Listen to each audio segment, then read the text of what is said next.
আগামীকাল থেকে শুরু হচ্ছে লোকসভা নির্বাচনের ভোট গ্রহণ।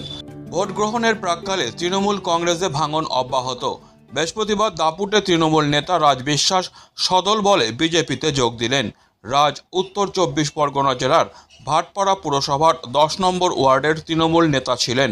নৈহাটির দলীয় কার্যালয় সিং ভবনে এদিন রাজসহ তার অনুগামীদের হাতে পদ্ম পতাকা তুলে দিলেন ব্যারাকপুর কেন্দ্রের বিজেপি প্রার্থী অর্জুন সিং ও মনোজ ব্যানার্জি। বিজেপি প্রার্থীর দাবি, আগামী দিনে ব্যারাকপুরে তৃণমূল বলে কিছুই থাকবে না, কারণ ওই দলে 10% লোক লুটেপুটে খাচ্ছে, বাকি 90% বঞ্চিত। তারা তৃণমূলের সঙ্গে নেই। আজকে ভাটপাড়া থেকে 10 নম্বর ওয়ার্ডে ভাটপাড়া যে টাউন আছে ওখানে রাজ বিশ্বাসের সমেত 25 জন লোক, যে তৃণমূল কংগ্রেস রাজ ওখানকার টাউনের সেক্রেটারি ছিল, তারা দীর্ঘদিন ধরে তৃণমূল করত। তারা আজকে ভারতীয় জনতা পার্টি মুখ্যধারাতে জয়েন করেছে। আমাদের সভাপতি মনোজ ব্যানার্জি হাত ধরে আমাদের সাংগঠনিক জেলা। আশা করি ভারতীয় জনতা পার্টি পরিবারে সমস্ত স্তরে সবাইকে আমরা স্বাগত জানাতে পারি।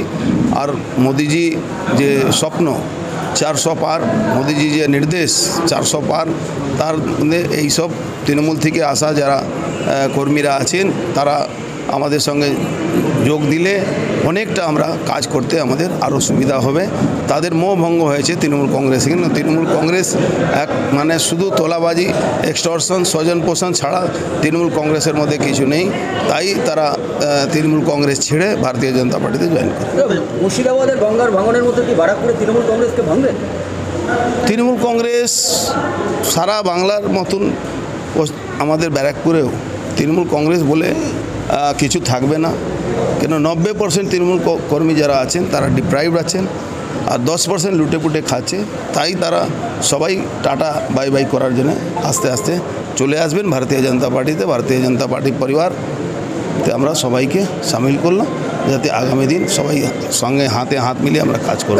আজকে সোমনাথ তৃণমূল কংগ্রেসে এখন যে অবস্থা হয়ে রয়েছে, তৃণমূল কংগ্রেস মানে হচ্ছে টাকা তোলাবাজি, ঠিক আছে, পুকুর ভরাট, এইসবই চলছে। এই জন্য তৃণমূল কংগ্রেসে থেকে নিজেরও একটা সব কিছু মান সম্মান সব কিছুই খারাপ।